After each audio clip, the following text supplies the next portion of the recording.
Good morning, all. Welcome to this week's edition of Avero Live. I'm Avi. I'm the founder and CEO at Avero Advisors. We are a third-party independent consulting firm that focuses on the local government in the U.S. and helps them modernize their technologies, either through better strategy or introductions to new and upcoming and groundbreaking technologies like Polymorphic. So today I have with me my friend Parth Shah, CEO and founder at Polimorphic. And if you want to know what that is, I'm just going to turn it over to Parth to introduce himself and his company. Sounds good. Well, thank you, Avi, for the introduction. We've met at quite a few conferences. It's really exciting to put this together. I love this program. So quick story on Polymorphic, where we sit, has a little bit to do with my background too. So I'm an engineer by training. So I started my career doing electrical engineering, computer science at MIT. I was really invested in the AI world, so I ran the machine intelligence community there for 2 years. At the time, we thought AI machine learning was already such a big thing, and this was years and years ago. So it's only gotten more attention now. It feels like every year that goes by, it couldn't get more of a big thing, and it does. So spent a lot of time there. Also worked at NVIDIA for a bit, but what brought me into local government is kind of twofold. So one piece of it is my family background. So my grandfather was a utility director his whole career. My grandmother worked in state government doing marriage licenses. And I always joke, it's not like they knew anything about what local governments would use AI for. But I think the piece that, coming from the technology world, a lot of the technology world, even until recently, but especially over the last 10 years, has looked at government. And I think everyone recognizes that we can do a better job with customer service. We can do a better job in government with, getting constituent services delivered.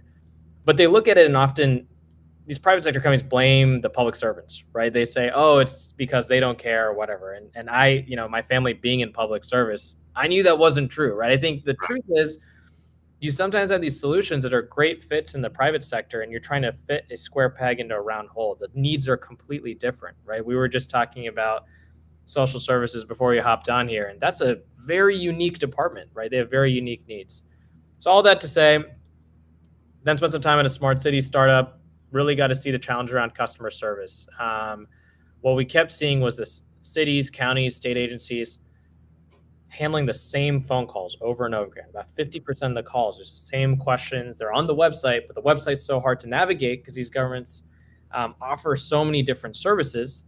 And then on the back end, they really spend a lot of time on using email essentially as like a CRM system. And so that's really what led to Polymorphic. And so we're an AI customer service platform. So we have what we call an AI concierge, which is AI on the phone system, the chatbot, the email, SMS, so all these different touch points.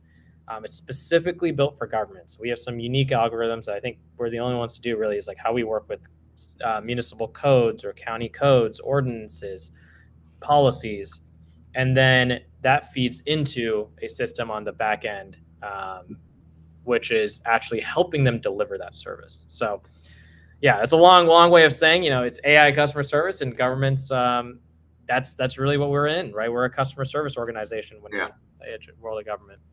No, that's fascinating part. And you picked on a real good niche there, health and human services. Yep. Very similar to also public housing, where you have multiple language constituents that want services. We had a client in California, the Bay Area, that had, when you walk into their offices, they had 16 different languages on every notice. Wow. And how do you staff such an organization with people that can speak 16 languages? Yeah. And I think that's one of the problems you guys are solving too with your product. Tell me a little bit about that. Yeah, no, that's a great example. I mean, you talk about multiple languages. Generally, staff, you can get someone on the front desk who's handling these calls. I mean, obviously they'll speak English. Sometimes you have some folks who are bilingual, speak Spanish. But a big challenge is you can't often serve all your residents. So either they pay for really expensive translation services, but even that isn't really as on demand. Right. So it's neat with our AI voice systems, actually supports already 28 different languages. You can call in English, Spanish, but all these other languages too. And it'll answer your questions and help walk them through that service. So we have a county we work with in New Jersey on the surrogate court side, and they really pushed for Bengali. they have a really large Bengali population, and they don't speak. A lot of them don't speak English as even a second language. So right now, what's been happening is they're not served. Right, that's essentially what happens. Is there's no way to service that very important constituency group, and so housing is a great example. We see it a lot in like surrogate courts, but across the board is you want to reach out to all your constituents, right? As government, you have the mandate. You can't. It's different from the private. You can't turn down any customer, right? We are having to serve every single customer, and so that's something that's very exciting. Is the multi-language on the chatbot side? It's 75 different languages over email, SMS on the website. So speaking of chatbots, chat box is open. Yeah.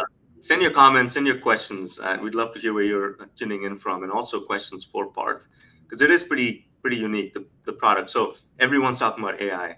Yeah. I mean, I can't open LinkedIn, and I live on LinkedIn, right? I can't AI this, AI that. So Here we go again. So what is the future of AI, or for constituent services? Yeah. So especially there's a lot of great development that's happening at we call the large language model level, which is like the open AIs, the Anthropics of the world. I think what's important though is how does that get translated into these public sector contexts, right? And so for constituent services, where we're at right now, what we've done, I think a really impressive job on, to shout out our technology team, but spend a lot of time on, is accuracy, right? So how do you answer questions on, we're joking about the background here, like a swimming pool, but it's a question like, can I build a swimming pool in my backyard? That's not a simple yes or no, right? It depends on what I'm zoned as. It depends on what the code says. Most chatbots fail immediately right there, right? They can't have that follow-up, and they don't understand, well, it depends on your address, right? So based on your address, I can look up what you're zoned as, and then I can give you an answer, yes or no. There might even be different, with fences is a common one. I can build 6 feet tall if I'm zoned as a certain thing. Otherwise, it's 8 feet, and it needs to be certain distance from energy generators. So that's like in a level of where we're moving towards is beyond simple Q&A. We're moving to multi-stage, complicated questions. And the second thing we see in the future is being able to conduct actions. And so there's a big difference between that, right? Which is right now, when folks call in and they ask, hey, how do I apply for this thing? That's great. We can answer that. But where we're really moving towards is like, hey, do you want to apply for that right on the phone? Yeah. So a good example is solid waste, right? So we help solid waste on the CRM side a lot, digitize intake, things like that. But if you miss your trash pickup, most people are frustrated. They're going to call in, right? And if you're working 9 to 5, you might call in at 5:30, and you're not going to get a hold of someone, which is a very frustrating experience. Mm-hmm. And so now what we're building with a lot of these solid waste departments is you call in and we'll say, hey, what's your address? What's your what they missed? Was it trash, recycling, both? Perfect. We're just going to go ahead and log that ticket for you. And we're going to reach out to the contractor we work with automatically. And this has not touched a single staff member, works 24/7. It's their solid waste team, which has all these other jobs, right? They have to do accumulation pickup, things like that. But they're stuck with 75 calls a day that they're handling. They're now able to redirect to the parts of the job they want to be doing, right? Not okay, let me just write that down, email our contractor, et cetera. So that's really a big opportunity. Yeah, and back to health and human services, there was a concept, it still is, but back then we really started digging into it, no wrong door approach. Yep. You get all of my information, why do I have to give it again when I go seek a different service? That's right. And it's very complicated to do in a traditional database. Yep. That's something you guys are trying to crack too. That is exactly what we're trying to crack. And so right now it's funny, we're in North Carolina, meeting with a lot of our counties. We work with we're about to cover 25% of the state with the counties we work with. So really like becoming a really critical part of the infrastructure here. But with social services, exactly what you're saying, there's so many different divisions, right? So you have adult Medicaid, child welfare services, food and nutrition, and they all handle the same applications. But to your point, most constituents are not going to know which division to go to, right? In fact, they don't even know that I'm going to the Department of Social Services. Usually the way they think about it is I'm going to the county, right? The government. And the government, actually the government in general, right? They might go to their city sometime and realize that's a county, it's a county administered program. So That's what we're actually doing, which is really cool with the AI. We rolled out this thing called connected communities. So our city customers, where we have the county customers too, it'll automatically direct them to the county. So if I ask the city, how do I, apply for food and nutrition services? No problem. It's connecting with the AI we've already built with the county and directing them there. Also with the applications piece, regardless of what division you think you need to go to, the voice AI knows how to answer that and direct you to the right individual. So instead of the phone trees of press 1 for adult Medicaid, press 2 for food and nutrition services, it's just, hey, how can we help you? I'm going to try to answer your question first. That's saving staff time. And then if you need follow-up, if you want to, check in on application or whatever, we're actually going to get you to the right individual. We're going to get you to the right caseworker right there. Well, it's almost like you're giving an extra super smart, experienced caseworker, right? Because this isn't a tech problem. Yeah. It is on your end, but for a customer that's seeking social services, I don't know who to call. 100%. And if I had a caseworker in my pocket on my phone speaking my language, I could get all of the answers when I tell them what my problems are. That's right. And I think across the country, one of the biggest challenges, I would say social services is where you see it the most acutely, but this is across the board. So most of these counties, they have over 50% of their staff in training. And one of the biggest challenges are on retention, right? So hiring is already really difficult, but that makes retention even more challenging because I need to retain my folks. And if they have an 18-month tenure, because it's so frustrating, like I'm working on my case and I get called every 2 minutes, so I got to keep restarting, right? Not only am I not getting the work I need to get done more easily, but also retention is really hard, right? That's not the part of the job people sign up for, right? They want to contribute. They want to make sure that, folks are getting the benefits they need. Answering repeat questions, the same 75 questions every day, I promise you that's not on the JD and that's not something that people sign up for, right? Yeah. So they're doing it in spite of those challenges that make their role harder. Yeah, and I'll jump into a question here, but I've got a question about this question. Data, right? Training needs data, and a lot of counties, especially that administer health and human services, and I'm sticking to that topic because it is the best use case for your product. That's right. And sometimes they don't have the data. It's in Excel sheets, it's in old databases that don't, APIs. Like, how do you guys deal with that? And then how long will it then take to navigate complex data or models? Yeah, no, that's a great point. So the most common format in government, right, is PDF, right? Yeah. Some stuff is in PDF, right? And that's a whole other challenge with accessibility and things like that. But what's neat is we've actually invested a lot of time in being able to ingest content from non-websites as well. So I mentioned the code as an example. So we support like code native. And so to even the question shown up here on changes in zoning, like it's automatically re-updating the moment there's an update on the code. And it uses the common code platforms like Municode, eCode. But with PDFs, that's a big one, right? We actually can bring in PDFs. We can even read non-scannable PDFs. So if it's not even text readable, we're using OCR to actually pull that content in and build it into the knowledge base. And so it's really amazing to see. I think we've had folks, people don't believe this with technology. Like it's honestly crazy, but people don't believe it when we say it. We've had folks go live with these AI voice lines, the AI concierge, so to speak, in less than 2 weeks, because we've invested so much time on our side, making it very, very easy to ingest common places where their content sits. So website's an obvious one, code's an obvious one, but bringing in those PDFs, bringing in those Excel files, FAQs, all those things, and pulling that all in very quickly.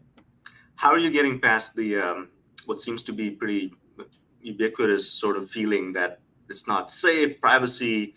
Because we go talk to clients about AI. It's like, ooh, legal said no, or IT says no, and there's no real reason for why. They've read something somewhere or gotten scared about something. So how do you guys get around that? Yeah, no, that's a good point. So there's a few things. One, on the security side, right? We are SOC 2 compliant. Everything's encrypted in transit at rest. So we have like the highest security practices to make sure that is the case, first off. And we run all in AWS US servers, all that.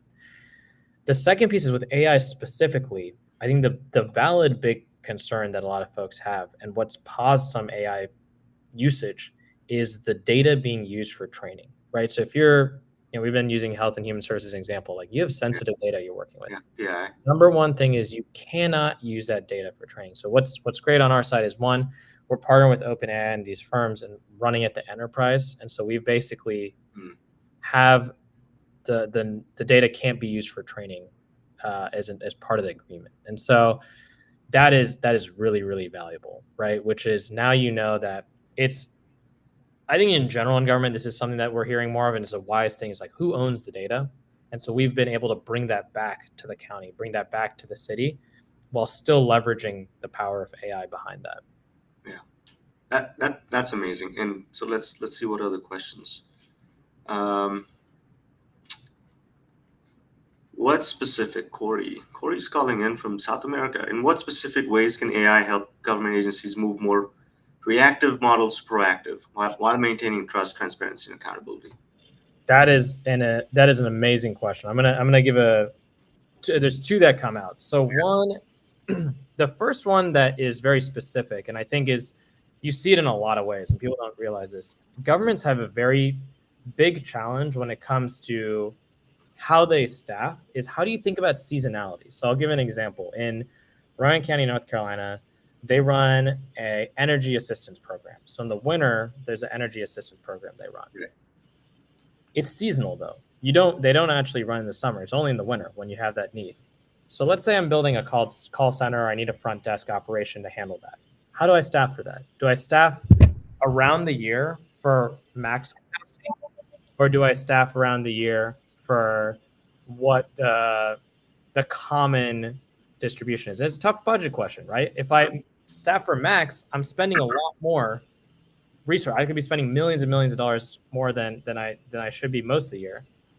But then in the other case, I'm not serving my constituents as much as I could be. And so what happens is it becomes very reactive, right? We try to ramp up, and then if we see volume increase, we pull it up later.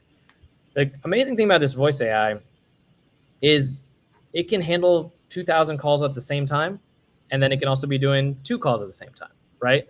So it becomes a approach of we can handle capacity as it comes in. And the second part to being proactive is the data, right? So a lot of folks, if you ask them, hey, do we have seasonality in our calls? Are we seeing a new type of pattern in a new set of questions we weren't expecting? Right now, you only find out about that until it escalates to a point where the council members are hearing those frustrations. And that's because without the CRM, without the AI logging it, it's really hard to know across an organization that, hey, we're getting a lot of questions about this development project, and everyone's calling in about it. No one knows that right now. And so that's another piece that people forget is like there's utility just in time saving, value for staff, value for constituents, and better customer service. But for leadership, the data analytics is extremely valuable, right? Which is they're now, for the first time, they actually know trends on what are people calling in about, what are categories of questions we're receiving. So I know this is front end customer service. You're solving a really important problem. Yep. You mentioned leadership and data and reporting. If I'm the director of a department, I want to know trends, demographics, types of calls. Right. What sort of reporting engine do you guys have on the back end?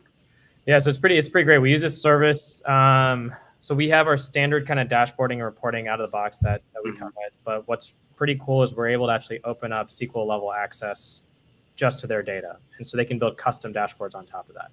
And so that's really great for IT teams. Love that because they sometimes have customized dashboards they want to build on top. So it's a service called Quill we use. But short answer is you can think of it as like, if I wanted to connect to it, I could in theory run Tableau or Power BI style visualizations on top, right? And so it puts that piece, it's more about getting the data to them, having that SQL level access for custom dashboarding.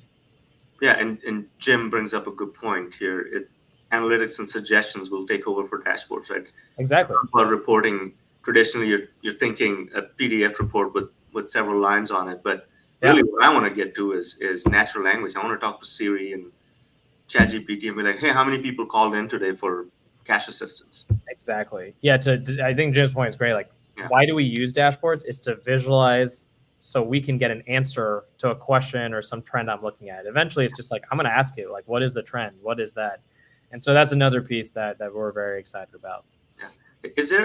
I know you said you can go live in 2 weeks.